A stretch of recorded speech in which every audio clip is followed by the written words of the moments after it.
नीतीश कुमार को तेजस्वी यादव को अविलंब मंत्रिमंडल से बर्खास्त करना चाहिए। भ्रष्टाचार से जुड़े मामले में आज राज्य के उप मुख्यमंत्री पर सीबीआई ने चार्जशीट फाइल कर दिया है।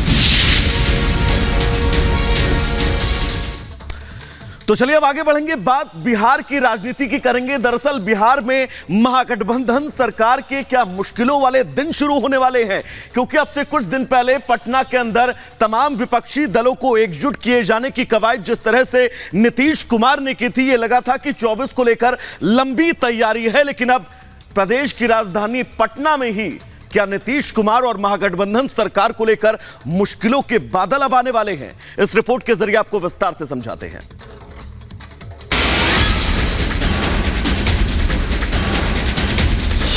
बिहार में सियासी हलचल, नीतीश हरिवंश की मीटिंग, तेजस्वी के खिलाफ चार्जशीट, क्या बिहार में फिर बदलेगा सत्ता का स्वरूप? महाराष्ट्र में सियासी उठापटक के बीच बिहार में भी चर्चाओं का बाजार गर्म हो गया है। बीजेपी के नेता जेडीयू का हाल भी एनसीपी जैसा होने का दावा करने लगे हैं। इसी बीच एक मीटिंग ने पटना के सियासी तापमान को गर्मा दिया है। मुख्यमंत्री नीतीश कुमार और राज्यसभा के उपसभापति हरिवंश के बीच में मुलाकात हुई है। इस मुलाकात की खबर जैसे ही फैली, सियासी पंडितों ने इसके मायने निकालने शुरू कर दिए। हालांकि जेडीयू ने इसे सामान्य मुलाकात बताकर सभी अटकलों को खारिज करने का दावा किया है। जब कल माननीय नेता सभी स्तर के विधायकों से, एमएलसी से, लोकसभा के मेंबर से, राज्यसभा के मेंबर से मिल रहे थे, तो उन्होंने उनको भी बुलाया होगा।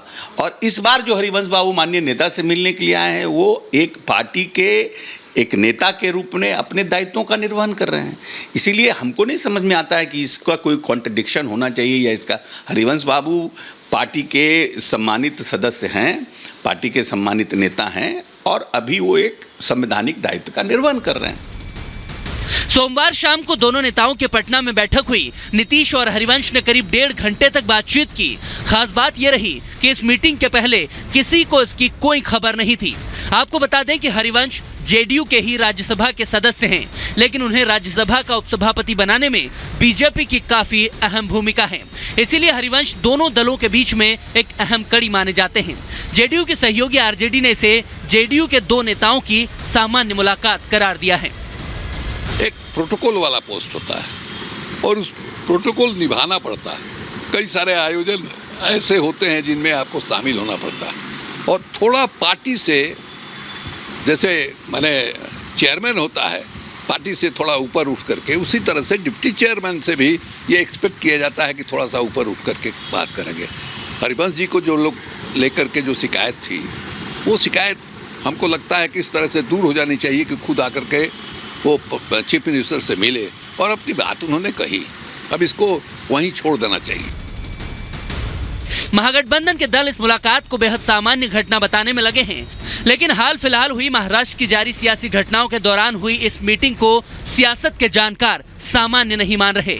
एक तरफ सोमवार को बीजेपी के करीबी माने जाने वाले हरिवंश विपक्षी एकता के सूत्रधार नीतीश से मुलाकात कर रहे थे, तो दूसरी तरफ सोमवार को तेजस्वी यादव के खिलाफ जमीन के बदले नौकरी घोटाले में चार्जशीट दाखिल हो गई। एक ही दिन में हुई दो घटनाओं ने इस मुलाकात को काफी अहम बना दिया है। दरअसल नीतीश कुमार ने हरिवंश को राज्यसभा भेजा था। जेडीयू कोटे से राज्यसभा के उपसभापति हरिवंश को बनाया गया था। बाद में नीतीश की जेडीयू ने एनडीए का दामन छोड़ दिया था, लेकिन इसके बाद भी हरिवंश राज्यसभा के उपसभापति रहे। बीजेपी ने भी हरिवंश को हटाने में कोई दिलचस्पी नहीं दिखाई। वहीं हरिवंश के बीजेपी के करीब जाने की अटकलें थी। यहाँ तक कि नीतीश और हरिवंश के बीच मतभेद की भी खबरें सामने आई थी। इस बीच अचानक नीतीश कुमार ने हरिवंश के साथ बैठक की है। सोमवार को करीब 1.5 घंटे तक दोनों के बीच में बातचीत हुई है। सोमवार को ही तेजस्वी के खिलाफ चार्जशीट भी दाखिल हुई है।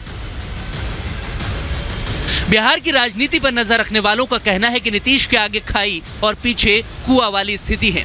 अगर गठबंधन के साथ रहते हैं तो पार्टी में टूट का खतरा है, और अगर गठबंधन का साथ छोड़ते हैं तो आगे का रास्ता बंद है, क्योंकि अब बीजेपी उन्हें माफ करने के मूड में नहीं है। लैंड फॉर जॉब घोटाले का जिन्न बाहर निकलते ही बीजेपी अब महागठबंधन और आरजेडी पर हमलावर हो चुकी है। बीजेपी ने तेजस्वी यादव का इस्तीफा मांगकर नीतीश कुमार को असहज कर दिया है। लेकिन जदयू के विधायक नाराज हैं, निराशा में हैं, उनको अपना भविष्य कोई दिखाई नहीं पड़ता है। जहाँ तक बीजेपी की बात हो तो बीजेपी किसी तोड़ फोड़ में विश्वास नहीं करती है और हम बिहार के अंदर 2025 का इंतजार करेंगे। 2024 जीतेंगे और 2025 में बिहार में अपनी सरकार बनाएंगे।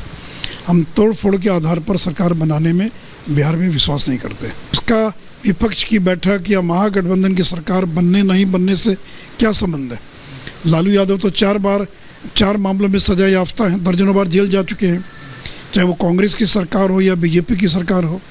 तो जांच एजेंसियां काम करती रहती है, लेकिन जिनके पास कोई जवाब नहीं होता वो सीधे एक लाइन बोल देते हैं कि बदले की भावना से कार्रवाई हो। बीजेपी लगातार ये दावा कर रही है कि नीतीश के कई सांसद और विधायक पाला बदलने के लिए तैयार हैं। इसलिए इस टूट के अटकलों को खत्म करने के लिए नीतीश लगातार विधायकों और सांसदों के साथ संवाद करने में लगे हैं। नीतीश अपनी पार्टी के कार्यकर्ताओं का मन भी टटोल रहे हैं। करप्शन के इसी मुद्दे को लेकर ही नीतीश कुमार आरजेडी से एक बार पहले भी अलग हो चुके हैं। अब एक बार फिर इस मुद्दे के तूल पकड़ने से बिहार में महागठबंधन की गांठें ढीली पड़ने की आशंकाएं जताई जा रही है। Bureau report, Republic Bharat.